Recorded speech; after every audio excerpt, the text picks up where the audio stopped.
Rick Davy, a new friend of mine, I would call it. This is third or fourth time, fifth time seeing each other in the last few weeks or whatever. Probably say you're a good person. Good person so far. Oh, thank you. Yeah, so we have, so you're from the port of Spain, Trinidad. Yes. It's quite a bit far away from home. Well, it's not as far as LA from here.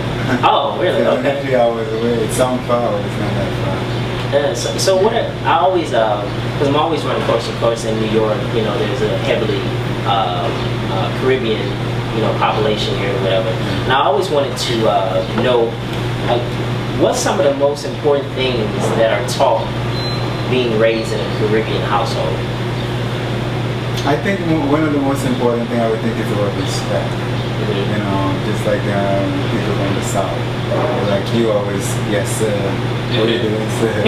You know, we don't usually use sir, but the whole idea of when you get up in the morning, you tell someone good morning. You know, so that kind of respect, you know. Maybe now it's a little bit different, I mean, and I guess the youths around the world these days are all raised in the same kind of culture. So it might be a little bit different, but it is, you know, I think when I was growing up, it was a little bit more about respect, you know. So it was respect. Yeah. So do you think, so how involved would you say with the respect factor, because your parents will teach you respect, along the way of you growing up, like how involved and supportive were your parents while you were growing up? Well, because we're from the Caribbean, it was a little bit difficult to think about supporting. It was more about making sure you have food on the table, you know, because I didn't grow up in a very rich family. We were really poor, so it was about having food on the table, making sure you can get to school with clean clothes. So those are the it kind of put a value system in you, knowing that you're not rich, you have to like struggle to get through life. So it was always have a strong belief in yourself and knowing that you have to make the next step to get better. So even as you matriculated in your going from a young adolescent to a young adult, were they ever supportive about you moving to New York? Oh yeah, of course. My mom was really very supportive. Yeah, very supportive. And that way, yeah, we always. I think the support for you to do better is always there. Always there. Yeah, it's always there. Yeah. It's everyone. So is it the same?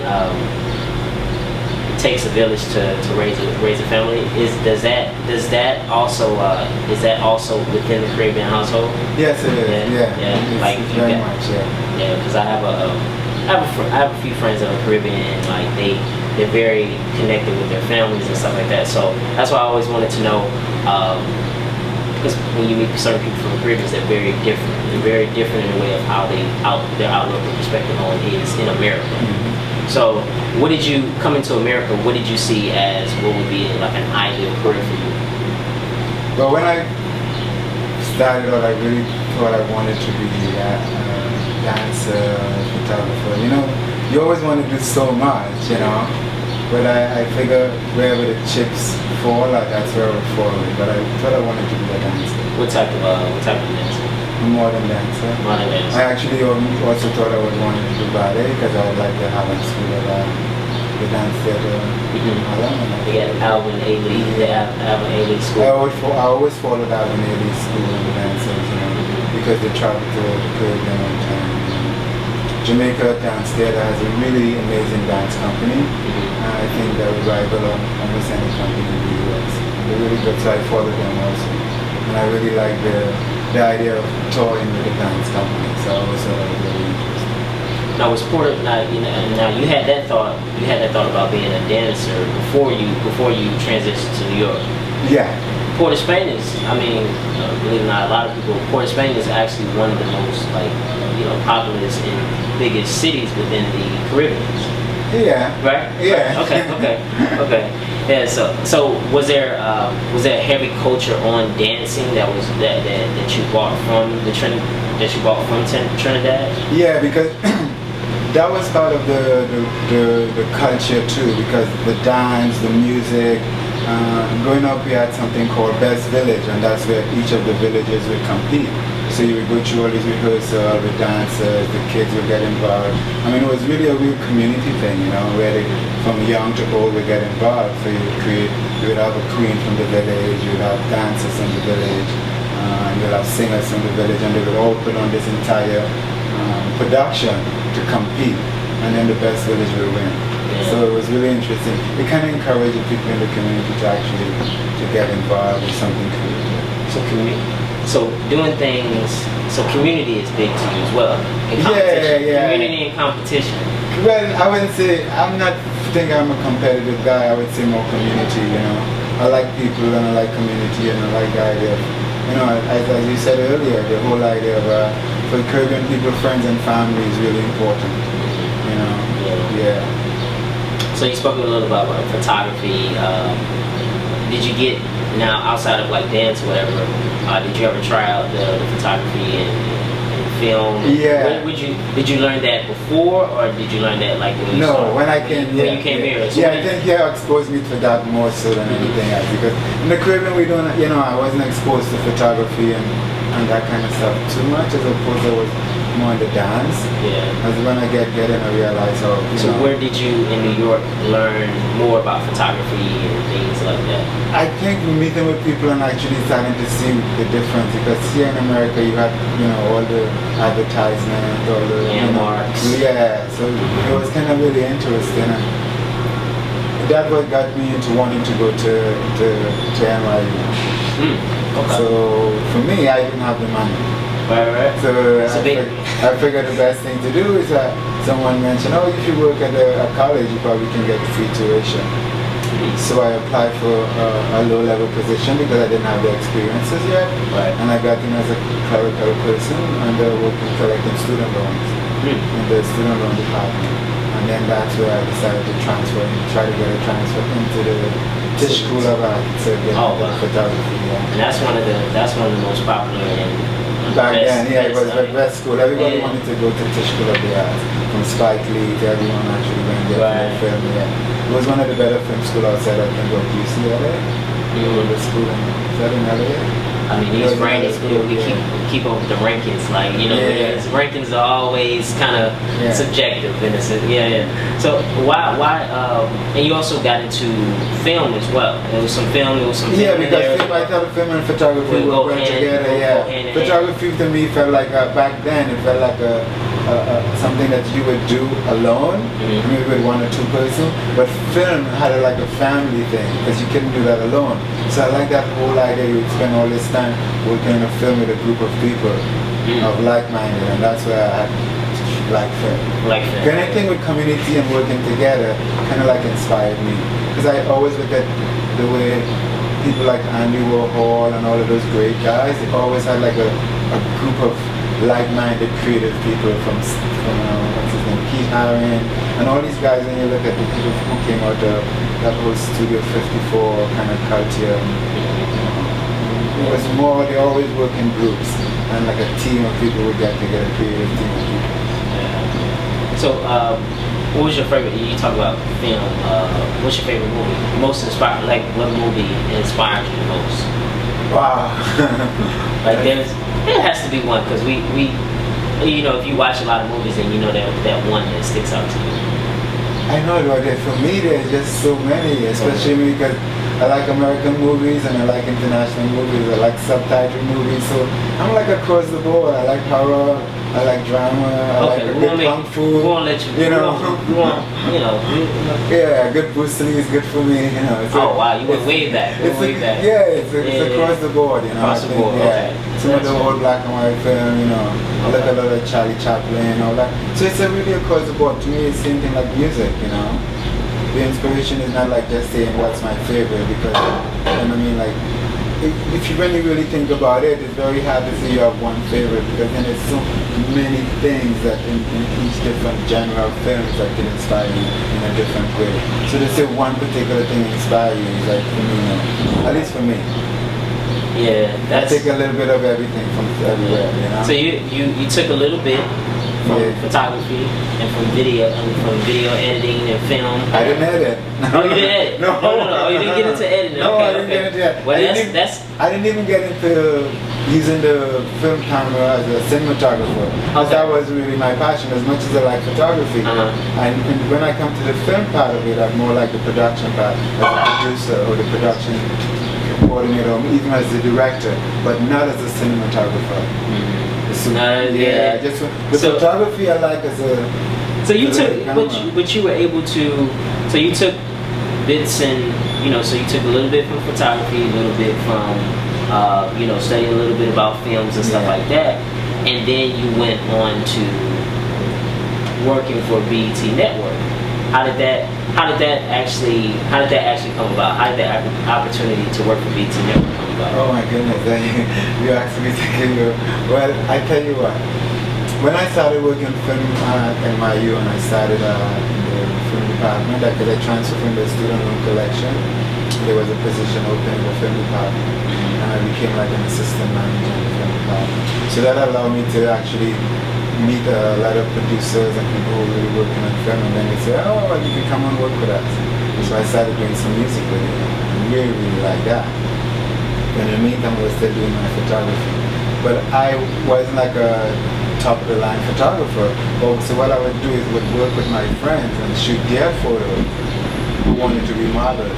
But then I end up finding when I shoot them, I have to actually figure out their wardrobe styling and how they should look. Kind of almost like a creative director. Back then I didn't know the title was, but I would actually. They hired you to be a photographer, but you the photographer, stylist, makeup artist, creative director, find the location, kind of set it out. So that was where I was at, and doing that I met run into some friends, and I realized, wait a minute, I'm always a person like that. Oh, the styling stuff is good, and then realized, because a lot of those shows are no longer. No longer music. So what do you think? Being that you were a stylist, what do you think the difference is working as a freelance stylist? Because a lot of people work as just freelance personal stylists versus working for a network. What are those differences? Well, the difference is when you freelance, you're looking for the next gig. When you work as a stylist or a network, you have a gig for as long as the contract is there. Right. So that's the difference, I think. And then I think with the network, it's kind of based on the show and how much you could actually really put your spin on styling, as opposed to if you work with a client one-on-one, you might have a more input. But with a network, you might not have as much input, even though we had a lot of input when we worked at BET and 106 and that. Okay. So we go. So then you BET Network, just not enough. You killed in that. No, but the reason why not, I would have stayed. Not just enough, but we're speaking very modestly as far as your career progressed, because people progress. Yes, you have to. And it's important. Yeah. I mean, of course, it's BET Network. So, and then you meet a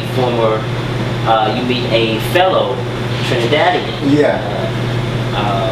Miss Universe. She became Miss Universe. Yes. Wendy Fitzwilliams. Yes. How is you actually were her stylist? Is that correct? Yes. Is that correct? Okay. So what did that opportunity? How did that opportunity? What did you get from that opportunity? As far as what did you experience while you were working with Miss Universe? Well, it was really a good thing for me, because then it allowed me to travel a lot and actually expand my network for my contact to get actually other brands involved with me and get closer to them. Because the more you have a larger celebrity working with you, it's easier to get the brands that you want to work with, so you can pull close to them. So that allows you to have a better relationship with these brands. So it allowed me to open up my network of contacts. And that was a good thing, traveling.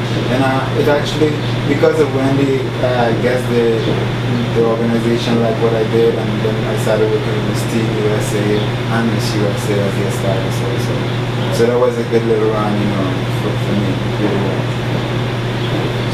And it's a different kind of styling too, because then you're working with beauty queens. So it took me into a whole different way of actually styling, because it's not like styling 106 and that for music. Beauty queen is different from a music artist, at least back then. Do you have any interesting stories for working with beauty pageants?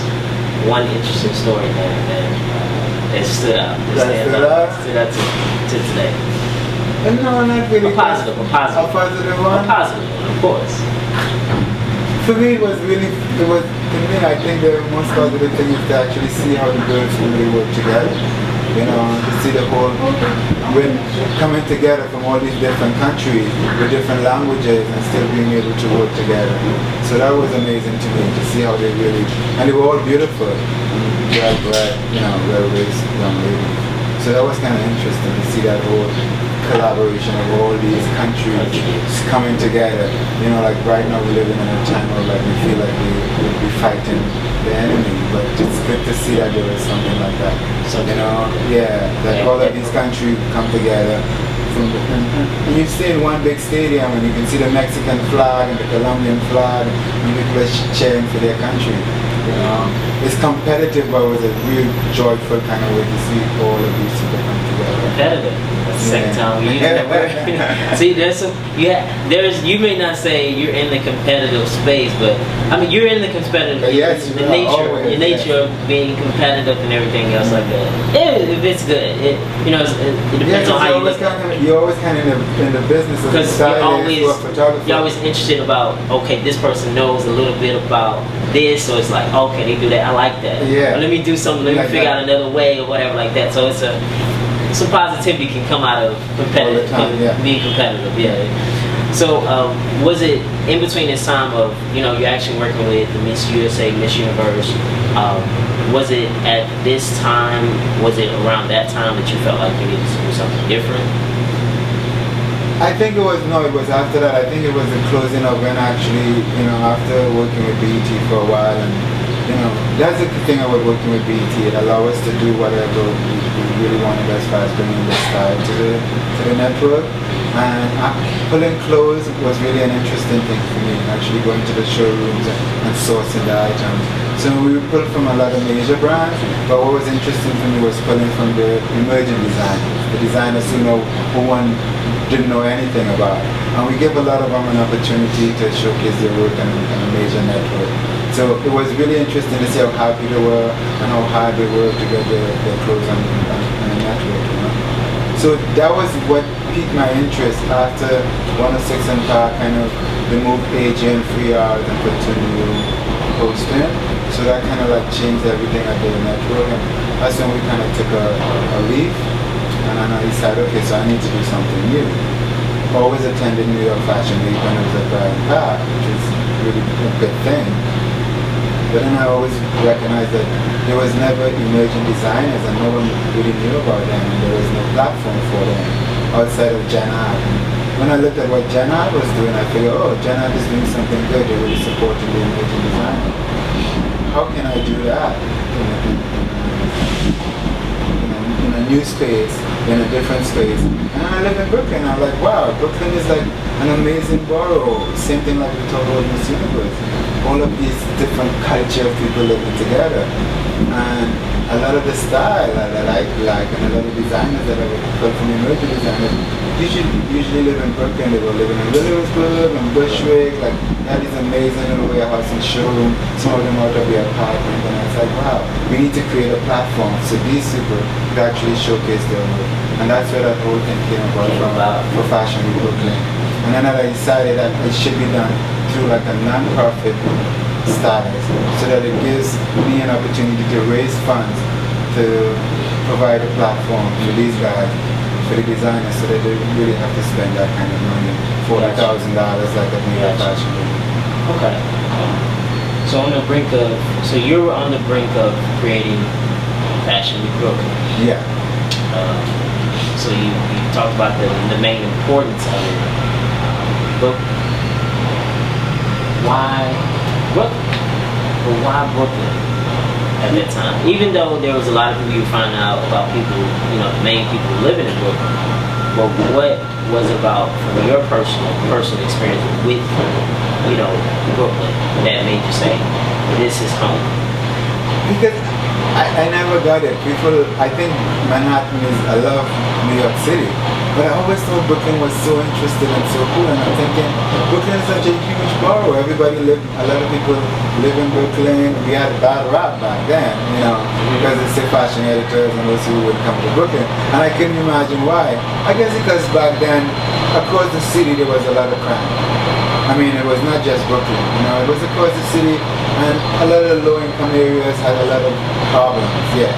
We understood that, but I'm saying still at the end of the day, we still have Park Slope, Brooklyn Heights, you know, Brooklyn wasn't just like a dump, it had people here who had money. And I figured like eventually something going to change, you know.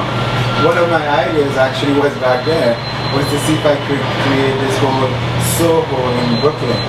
Because I figure like Brooklyn, people live in Brooklyn and everybody want to go to the city. So if you live in Brooklyn and you don't want to go to the city, shouldn't the same services that could be provided in the city be available to you? Why doesn't the big stores not do that? I couldn't understand that. I couldn't understand it at all. And that's why I said, wow, this is an interesting thing to have New York Fashion Week and you have Brooklyn Fashion Week Brooklyn now. You know, because the borough is big, it has a lot of people, it has diverse people, and it has a lot of creative people. A lot of the creative people live in Brooklyn. Yeah. Because they can afford the space. Woody Allen, Spike Lee. Yeah, exactly. You know, we got Jay-Z, Busta Rhymes, Biggie. Yeah. Barbara Streisand, Kenneth Cole. Yeah, Kenneth Cole is from Brooklyn. Yeah. We keep naming. Yeah, Brooklyn is one of those things. So even at this point in time, so that's very, very good. You're actually teaching me. You're actually teaching me how not to be a tourist now. You're naming different things. So because you're naming different boroughs and everything else like that. So what was the first year like for organizing Fashion Week Brooklyn? It was tough. But it was it looked like we just brought you back. Yeah, it was good. It was tough, but it was good because I set it up and I figured out, okay, no one would know about me, just like everybody would say. I pitched it to a couple of my friends. What I did, I created my own website. I couldn't build a website then, but I figured it out and I built my own WordPress. Because you're a hustler. Yeah. Yeah, right. So I created everything with my partner in the kitchen. Sibel, we would meet every night and we would kind of go over stuff and plan it. And then we went out one night to an event because I knew all my friends was going to be there. And I had this little card that I created about Fashion Week Brooklyn. And I handed out to everyone and they're like, oh, what is this? No one is going to come, no editor is going to come. So I figured, oh man, I'm not going to get any sponsorship because I'm so new. And I wasn't trying to be compared to New York Fashion Week. I just wanted to create something. Yeah, just something that we can give the emerging designers and the emerging talent a platform. So, you know, working all these years, you collect some money. I wasn't a rich guy, but, you know, the American dream, I bought a condo. So it was at a good rate back then. I was making a couple dollars. And then to do this event 2006, I'm like, how am I going to do this? There's no sponsor. We don't have a name. We're not going to get a sponsor. So I sold my condo and I took all the money and put in the event on for the first 2 years. It's still a blow on me and my family financially, but for me the reward is I can't even think about it. There's no regrets. So your problem. Yeah. So that I could use the money to pay for the entire event because we had no sponsor. No one sponsored it, and those events actually allowed the designers to show for free. So no one paid me any money. I didn't sell any tickets.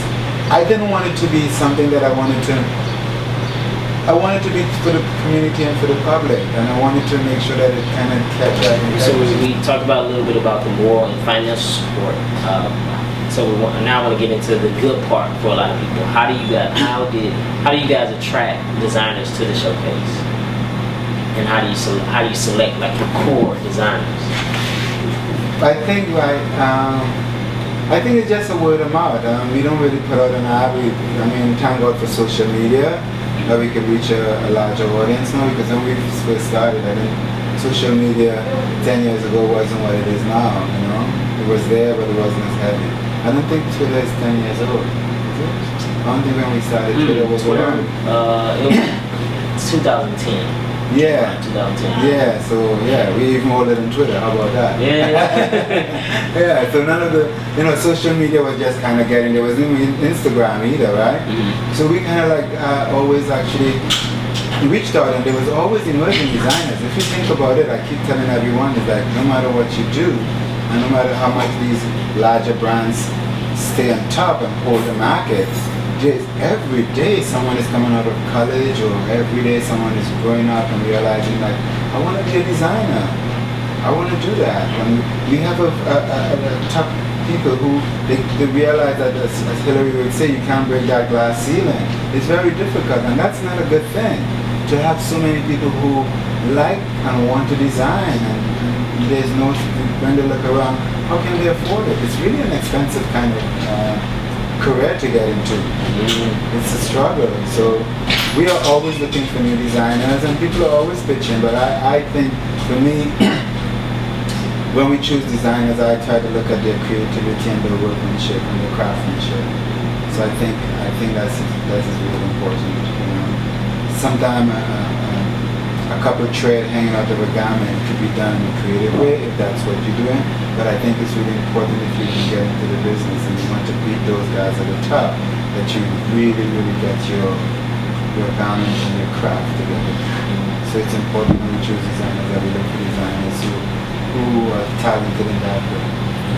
So early on in the conversation, you spoke about the Brooklyn Style Foundation. Why is it important? Because first it was the Fashion Week Brooklyn, but to create a non-profit organization, how does that help? How does that help the Fashion Week Brooklyn? And what's the benefits from having a non-profit organization at the same time with having a Fashion Week? Well, you see, that's the thing. The Fashion Week didn't come first. Okay. The Fashion Week was the thought of doing that for the emerging designers. But I figure if you're going to do anything to support people and do anything in the emerging space, you should do it through a non-profit. So the BK Style Foundation really comes first. Because that's the parent company of Fashion Week Brooklyn. That's just an event.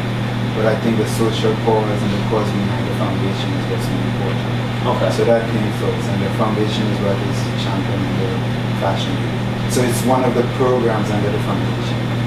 Under the foundation, Yeah. Okay. So it's not like its own entity, like, New York Fashion Week. It's really like, that's why I said it's so important to keep it under that whole community and support. Community. Yeah. So are there certain opportunities that you get, there's more leverage that you can have with, because you do one of the biggest things is the Fashion Week Brooklyn, which is a big expense for you all. By having the nonprofit organization, does it make things a little bit easier? With actually securing maybe venues, securing, Yes. services and stuff like that? Yes. Okay. Yeah. Okay. So, yeah. The nonprofit status really helps a lot, because it helps because it keeps me focused on what the mission is. So I don't just get caught up like, oh, this is just a big fashion show and let's just put on designers. Because part of the foundation reminds you of that you always have to do stuff for the community. So that's why it's so important for us to have a segment for young designers. To give the young designers in high school and colleges also an opportunity. So it's not just about an emerging designer who's making money or who's about to make money, but also to get someone who is in the college, coming out of college, or at home at high school, who actually learned to sew whenever you went to FIT or garment school. But a lot of people learn their craft from their grandparents, and that's an interesting thing to me. So that's why the foundation part of it is so important. You talk about high school, college, and doing things here. You're doing a lot of things, been able to do a lot of things here in Brooklyn, but also there's an international expansion that you guys have been able to build over the course of years. One specifically, a program that I seen that you guys did with South Africa, the exchange program. Yeah. So talk a little bit about how that whole idea came about, and how that experience was able, to broaden out the vision for Brooklyn Style Foundation. Well, because we like Brooklyn, and Brooklyn is like, to me, is an international brand. If you go anywhere in the world and you tell someone you're from Brooklyn, they think you're the coolest person in the world. Oh, you know? Yeah. If you travel, try that one day. Yeah. Believe me, Brooklyn is like, you go everywhere. You see people actually naming their kids after Brooklyn. No one ever named their kid New York, right? Yeah. So, but most of the masters, from Gucci to Halston to everyone, most of them, if you look back at the inspiration of Louis Vuitton, they travel. That's how they get inspired, you know? So why, if you're a designer in Brooklyn, you can't afford it. So if we have an exchange program, it's an amazing thing. You bring some designers here from Africa, and you take some designers from here to Africa. So they get inspired. So that's the whole idea, just to create more inspiration. That's good. That's great. And then, you know, you build that network of people again. Because you're linking people together. It's so important for us to always link together. I think that's why we like social media so much. Because it gives us an opportunity to link with all of these people internationally. International. You guys have the support of the government in some parts of politicians from South Africa. Yeah, we try to work with the diplomats. Yeah, the diplomats, yes. And then there's a philanthropy, so you know, there's international, so many other things that's going on as far as the international expansion of coming from the Brooklyn Style Foundation. Then there's also philanthropy. I spent some time the other day watching the denim day. You know, where people wear all denim, but the denim day is geared towards people that have been a part of sexual assault. I was going to say domestic violence. Domestic violence as well. And sexual assault. Okay. And a lot of those, what I noticed about the visuals, you know, a lot of those females had never expressed their experience until then. And then also, one thing I was waiting for to actually see a male, but there wasn't any male, so hopefully. Because I'm pretty, there's a lot of people forget that, you know, about the certain, you know, traumas that males go through. But that was one of the things that I thought that was very heartfelt, you know, that you guys did as well, the denim day. Because through the non-profit, because what we try to do over the years so we just don't do the fashion on the runway. Excuse me. We try to do stuff that is also within that fashion week Brooklyn, to try to do stuff that is also to bring awareness. Because if you're gonna have all these secret data for fashion, you should at least pitch some awareness to them. So we've always done that. We work with MTV before to bring awareness for HIV. We work with Soul for Soul to bring awareness to the struggle of people who are really poor from different regions and third world country. That we collected shoes and sneakers and give away to them, you know. So it's important that we are now part of the committee for Denim Day, because we find that as a very important issue, sexual assault and domestic violence and sexual violence. It's something that has really touched the entertainment community, and it's a big part of the fashion community. So that's why we thought we should champion that. I think it's a really, really important cause and an important message. Because it affects, as you said, not just females, but males. And this season and what we came up with Denim Day, the whole concept for last season, and I think it's going to go on into next year, is I am not invisible. It's actually trying to get people who are actually survivors, who are in the shadows, to bring them forward. Because we're not just talking about male also, we're talking about people who are disabled, we're talking about people who are you know, elderly. So when you talk about sexual assault and sexual violence, and, you know, it goes across the board. It's just, you know, from a baby that's happening to babies to, as you said, senior citizen.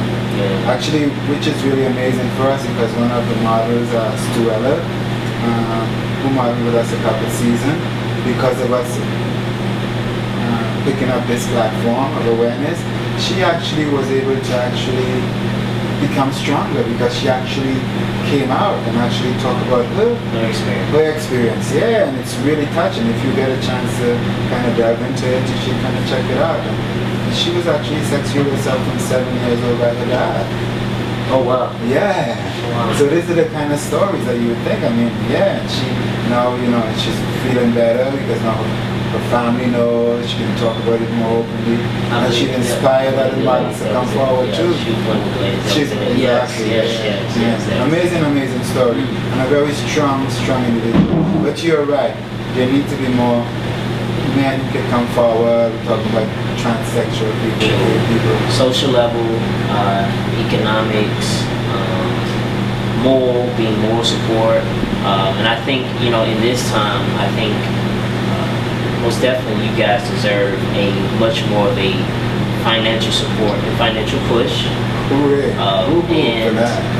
And I wanted to touch a little bit about this. So I looked into the economy of Brooklyn as a whole, and one of the main businesses that has the most employment is the retail trade. Yeah. There's over 10,000 retail businesses in Brooklyn at this very moment, and 1/5 of those 10,000 businesses are involving clothing, jewelry, shoes. So I wanted to know how does Fashion Week Brooklyn help the economy of the Brooklyn area?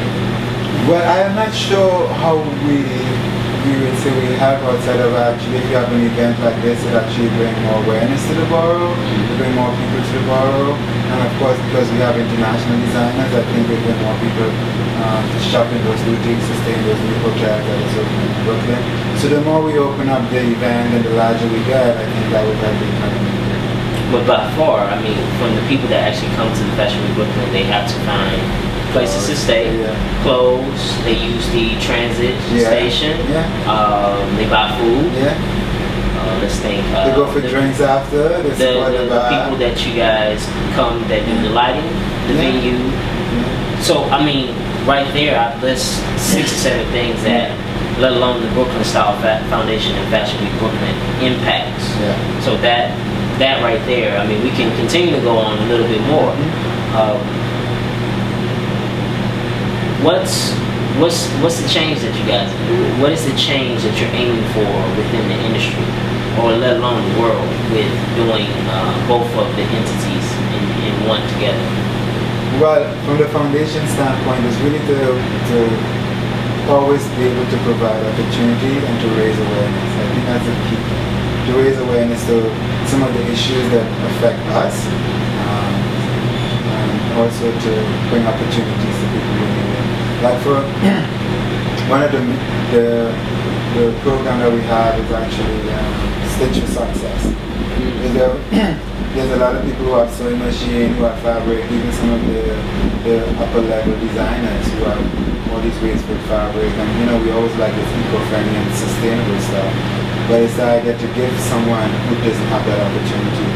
My mission is to, like, everyone has a computer in their house. I think everyone should have a sewing machine. I think it's so important because then it helps with that whole thing we talk about sustainability. So what we do, we've been collecting fabric and sewing machine and sewing items, and we've been giving it away to young people or anyone who actually wants to jumpstart their career in fashion. Or to provide, because think about it, if we really want to spread this program around the globe, at least to the third world country. My thing is I would love to take right now maybe 30, 40 sewing machine and fabric to Haiti. You do that, that's 40 people who could create their own business instantly. With a sewing machine in your home, you can create an instant business. Because you can take in work from everyone in the neighborhood. You can mend their clothes, you can make new clothes for them. So it's an automatic business. There's that too, So a sewing machine, if you can use it very well, it's almost like instantly you become a business person. And I forgot to mention that the Fashion Week Brooklyn is in the top 5 for being one of the best shows yearly. Yeah, we appreciate that. You guys, what the organization stands for and what it adds. It not only adds value economically, moral support, bringing the community together on awareness of issues that are heavily overlooked, in not just in Brooklyn but in the world. You're also bringing countries together. Yes. Fashion Week Brooklyn, I'm going to say Fashion Week Brooklyn and Brooklyn Style Foundation is the next thing that's going into the future. So for anyone that is out there listening and anything else like that, I want people to go out and actually support not just one of the pioneers to what is going on as far as fashion and the economic development of this area, like yourself, Mr. Davy, but also at the same time supporting the Fashion Week Brooklyn and also the Brooklyn Style Foundation and any and everything on what they have going on. So I'm going to give you the pleasure in actually announcing when it's going to be the next Fashion Week Brooklyn. And so I'll let you have that, so you can look at that right there and announce when the next Fashion Week Brooklyn is going to be. The next event is Spring Summer 2017, and it's going to be October 1st through the 8th, 2016. We do this event twice a year, Spring Summer for Winter Collection, and we're always looking for emerging designers.